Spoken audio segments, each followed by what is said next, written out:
back to day 2 of me uploading every day in 2026. And today we have a match review of the Catalan Derby, the Barcelona Derby. Belt to ass! Barcelona beats Espanyol 2-0, and it was the most undeserved, beautiful win I have ever seen in my entire life. If we look at the stats, yes, it looks like we had more expected goals, more shots, but I did not feel like it. I feel like they had way more shots on target.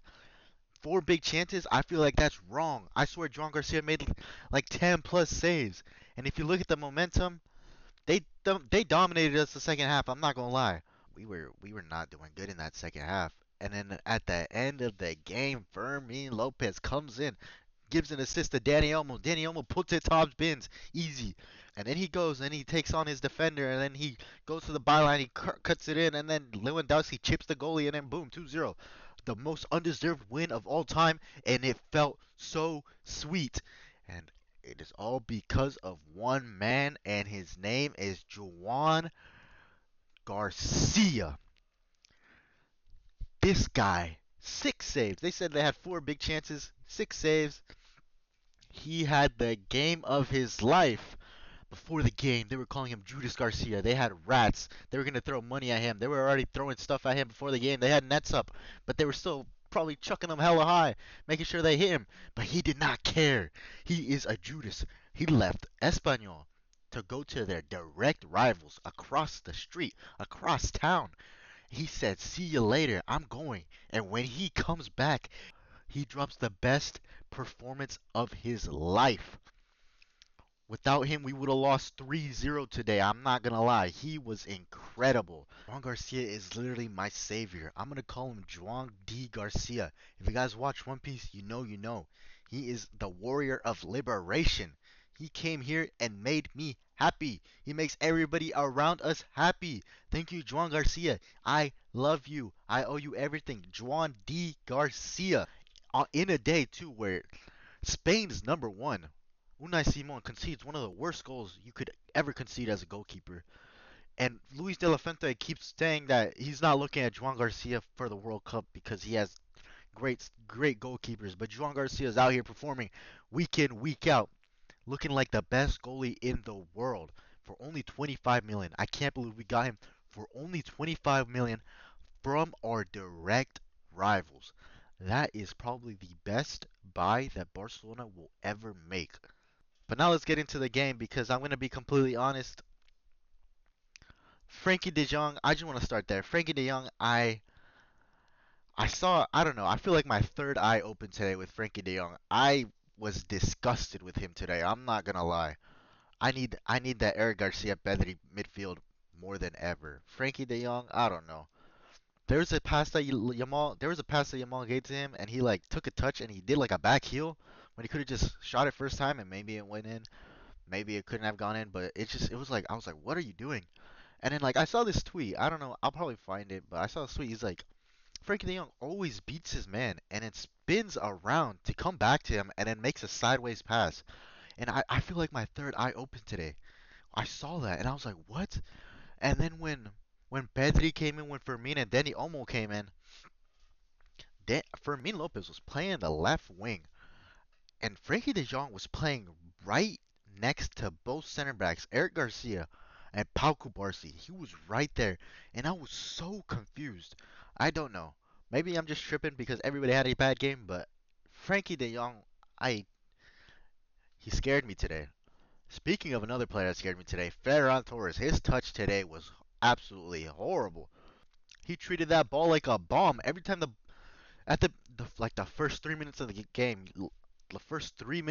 Lamine gave him a great pass, and he tries to control it, and his touch looks like a shot. It looked like he shot the ball, but no, he tried to control it, and it went straight at the goalie. And it's like that whole first half was just horrible. Rashford was not good at all.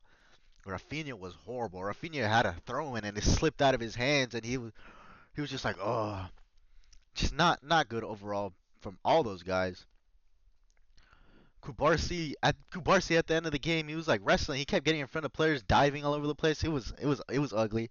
Jar Martin was used as a meat shield. Juan Garcia pushed him onto an uncutting Espanyol attacker so he could save the goal. It's like it was a complete mess. But these are the types of wins that you need.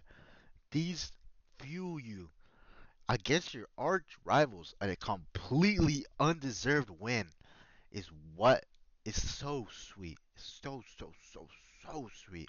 7 points ahead of Madrid. Madrid plays Real Betis tomorrow.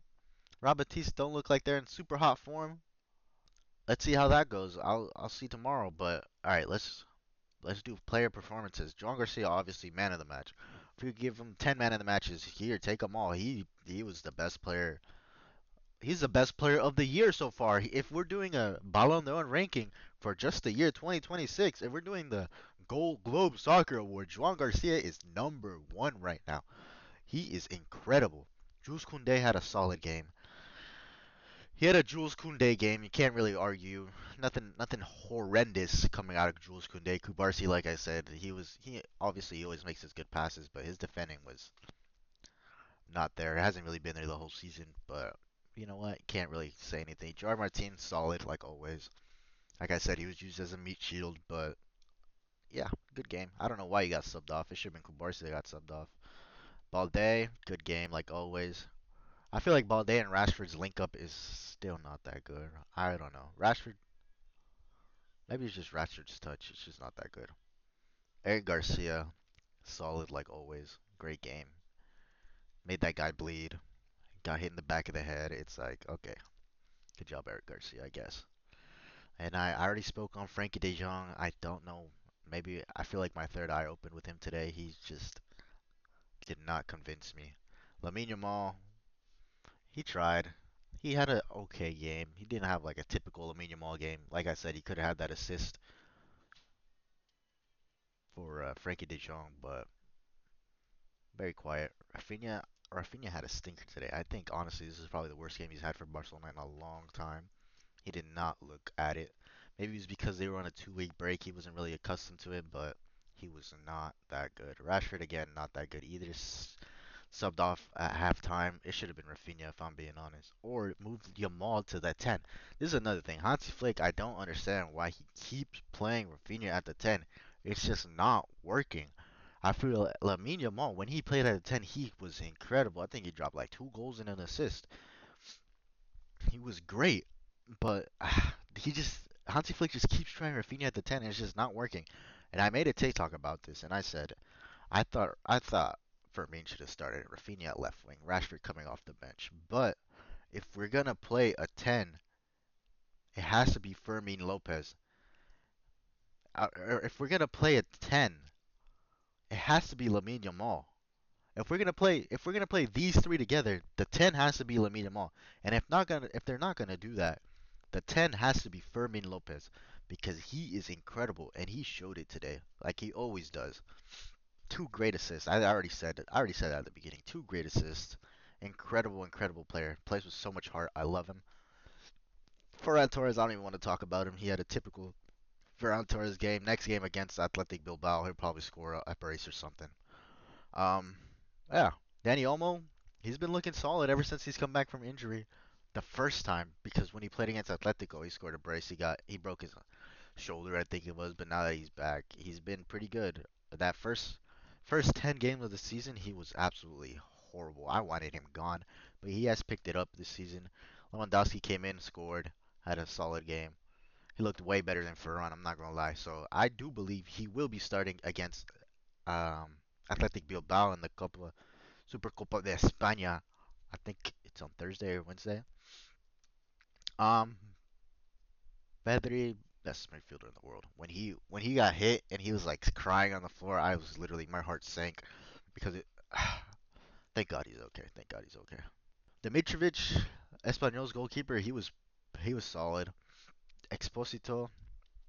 Now Dolan, I want to talk about Dolan because if we're being honest, he was low key kind of cooking, but at the same time he kind of looks like he's buns. He's kind of like struggling on the ball, but he would always like get past his player, like make a right pass. It was so confusing to see. And there's something I want to say. Cabrera, I love the way he plays. I don't know why. From the first game of this season, I watched Espanyol started this season against Atletico de Madrid. It was I watched that game, and he was incredible. And I think he's a great player. I haven't really watched any other Espanyol games, but I think he's pretty solid. Anyways, yes, next game, Supercopa de España versus Athletic Bilbao. Let's see how that goes. Athletic Bilbao have not had a good season at all, so I do expect us to win. If we don't win, I'm gonna be super disappointed. I also need Barcelona to sign a center back in this January transfer window because on TikTok I'm doing a series where I don't shower until they sign a center back, so I need that to happen because I'm already stinking. So yeah, don't forget to like, subscribe, follow me on TikTok, Vix Chapin. Follow me on Twitch, Vix Chapin. I want to play some games. I have a lot of games. I have The Last of Us Part 1 and 2 that I haven't even touched. I don't even know any of the story. I want to play it, but I've always said I wanted to play it like with people watching me so they can experience me watching. They can experience it with me. Because I know a lot of people like to watch people like do stuff for the first time, so I've been keeping that. I also want to play Hades 1, Hades 2, and there's a bunch of other games. There's a bunch of other games that I want to play, so let me know any recommendations because I haven't really played a lot of games besides like Pokemon. That's kind of my, what I'm into right now. That's kind of what I've been playing right now, the new DLC, but yeah, don't forget to like and follow. What a great game. What a great day. Joan Garcia, I love you so much. Thank you. Have a great day.